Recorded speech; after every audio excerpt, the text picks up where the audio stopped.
Trade Center. What? The 737. What? The World Trade Center. Who are you talking to? Oh, God. Oh, my God. United 175, New York.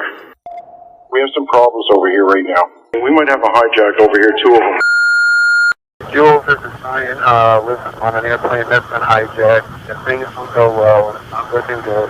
I just want you to know I absolutely love you. I want you to do good. So have a good time.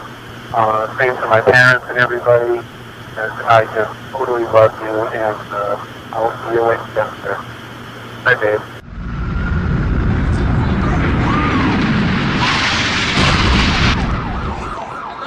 What are those people going to do?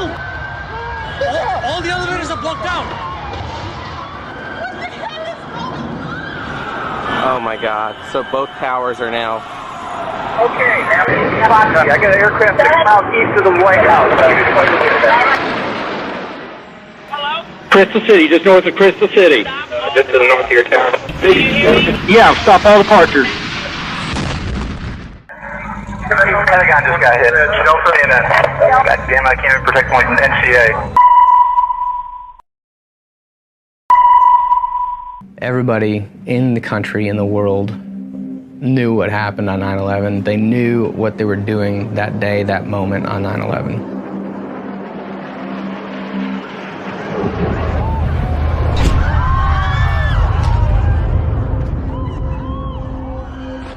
There's a second plane just crashed into the World Trade Center. I think we have a terrorist act of proportions that we cannot begin to imagine at this juncture. And I was in high school at the time, thinking about what my path was looking like. This is as close as we can get to the base of the World Trade Center. You can see the firemen assembled here, the police officers, FBI agents, and you can see the two towers. A huge explosion now raining debris on all of us. We better get out of the way! But when that second tower fell, I knew it was my mission to go do something bigger than myself. And the people who knocked these buildings down will hear all of it soon. And so I left school that day, and I went to the recruiter station and said, hey, I want to do it. I want to join the service to go honor those that we just lost and to go fight for our country overseas.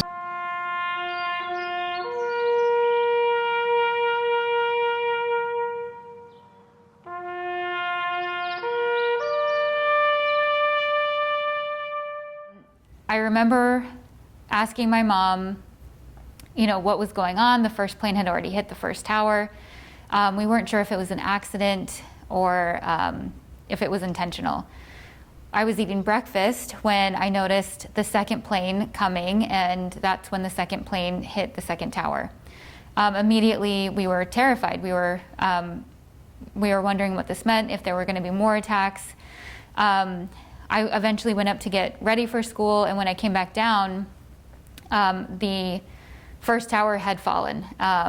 It was one of the worst days, and the only thing that the teachers really could think to do was have us sing patriotic songs. And so that was also kind of weird because we didn't know all those patriotic songs, and they got kind of mad at us. And so after lunch, they gave us like a script, you know, like lyrics to sing. And so the last hour of school, we just sang patriotic songs.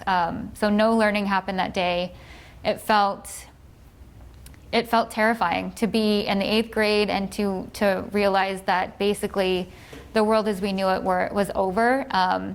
And even if we didn't exactly know it just like that, we knew it was going to be different.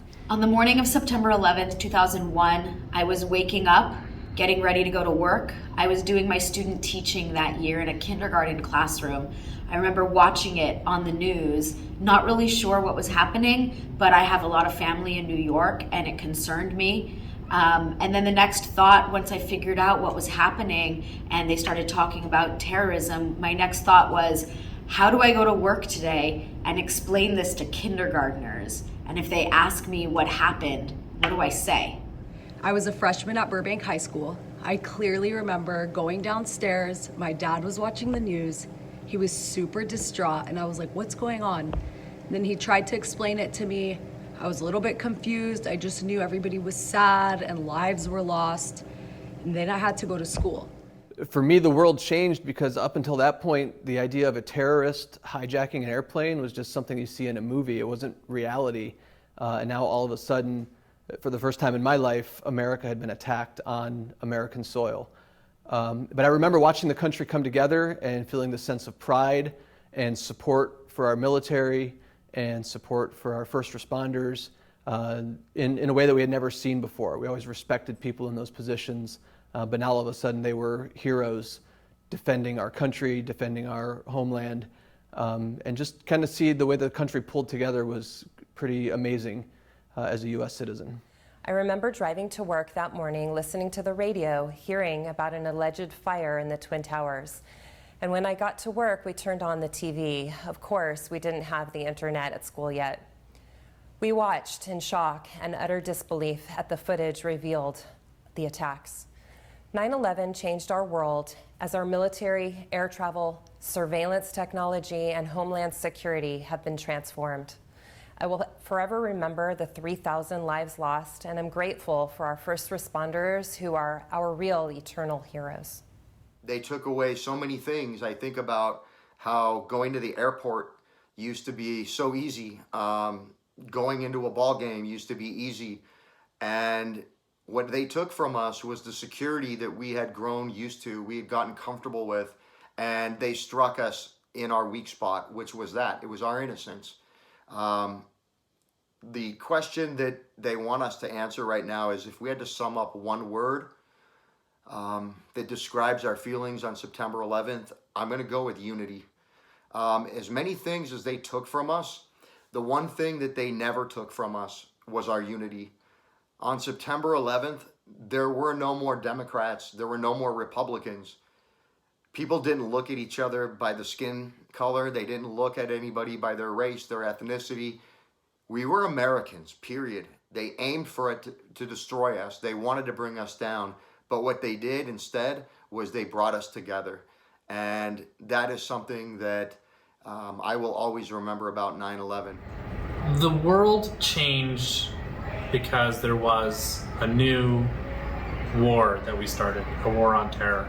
And it became that everywhere around us we had to be aware of the risk that somebody might do something to try to harm others.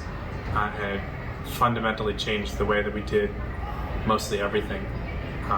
And it led to a lot of fear much of the time. One of the things that I remember from that day was the survivor's guilt. My father worked in the city, but he was okay and he was able to come home. But other students, their parents didn't get to come home.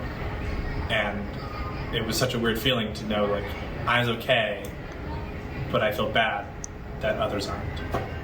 It was frightening. It was surreal. It was unprecedented. I had a 3-year-old son and a daughter on the way. And I thought about them and what their world was going to be like. I thought about those people who had lost their lives. I thought, it could be in the thousands. And it was.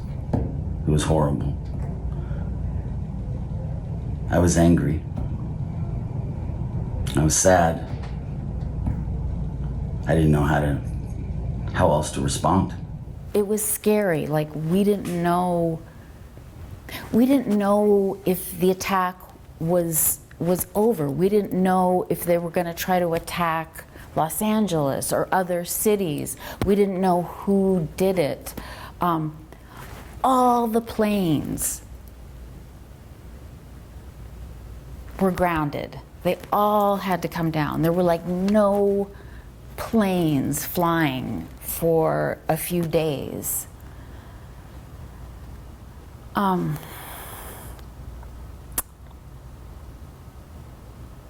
I remember just going home and watching the news and seeing people like falling out of those buildings that were burning. And trying to imagine what was that like. We'll wake up in the morning and it was a beautiful day. It was beautiful and sunny. You go to work like normal, and then you would have to decide, how will I die? Will I burn or will I jump out of this building? It just blew me away.